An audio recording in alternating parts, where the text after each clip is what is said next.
Indian Railways is accelerating the deployment of the Kavach 4.0 automatic train protection system, aiming to install it on 10,000 locomotives and over 14,375 route kilometers nationwide to enhance safety and operational efficiency.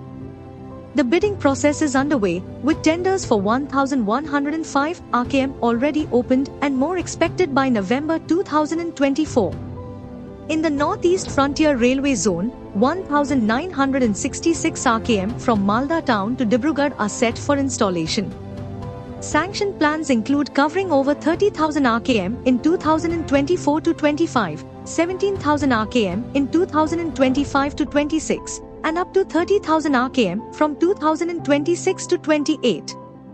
Approved in July 2024, Kavach 4.0 has undergone successful trials on stretches in West and Western Railways.